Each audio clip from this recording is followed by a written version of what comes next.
When I think about the fact that I was so proud to put the first dollar in the City Light City Festival, I mean, the talent that resides in this town that we can coalesce around creating a great cultural environment in Baltimore is one of the most exciting things that I'm looking forward to in my administration. Thank you very much.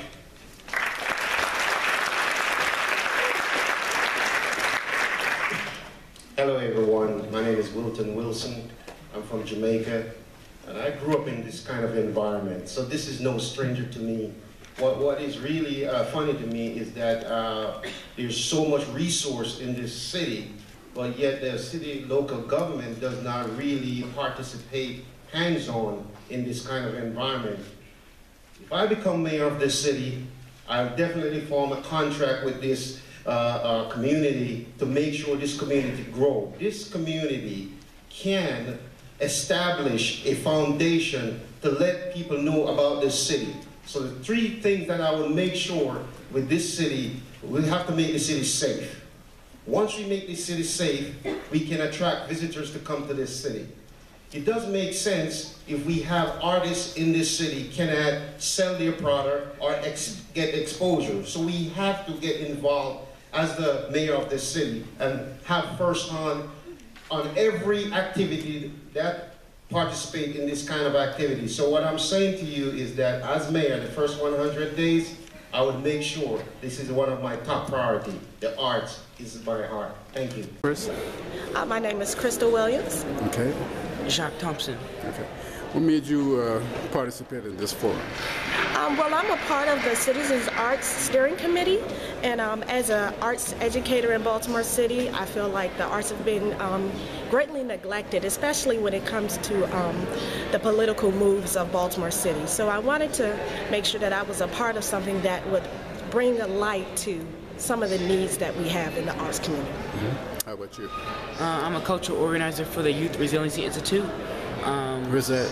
It's an institution that was created a couple years ago by Navash Day and Fanon Hill.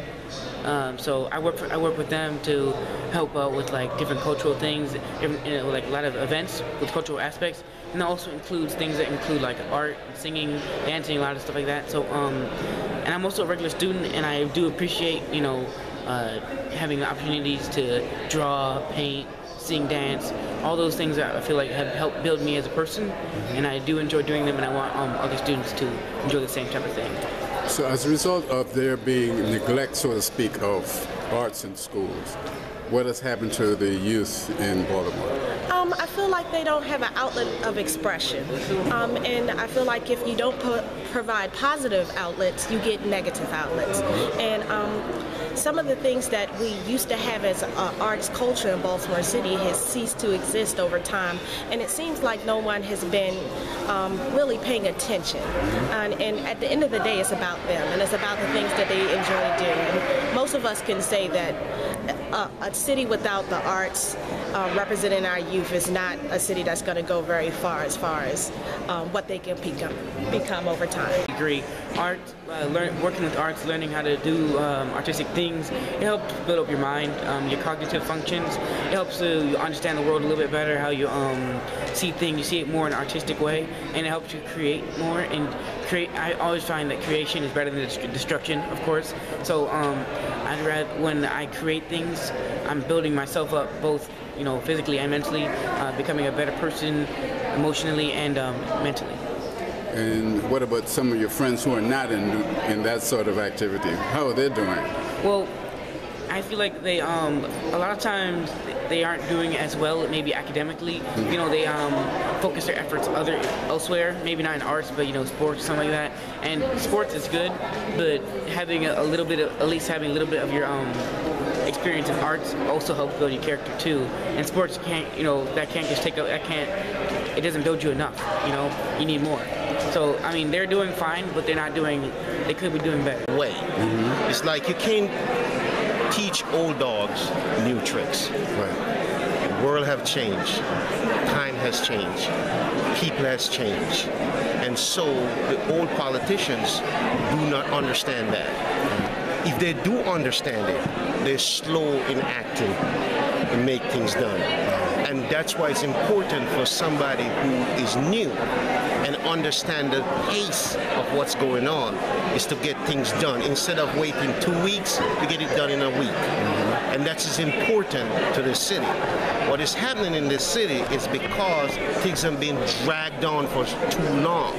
They know it needs to be done, but they dragged it on. So when you have a new person like Wilton Wilson to come and get it done, I'm just going to get it done. It's important to just get That's it done. almost a Trump philosophy, isn't it? Oh, I'm not. I don't really listen to Donald Trump. I have no idea what he says. But let me ask you, what made you want to run for mayor? The reason why I really want to run for mayor is to make very good changes in the city. I came to this city to go to school at Johns Hopkins University. I graduated here and I met friends here and I fall in love with the city.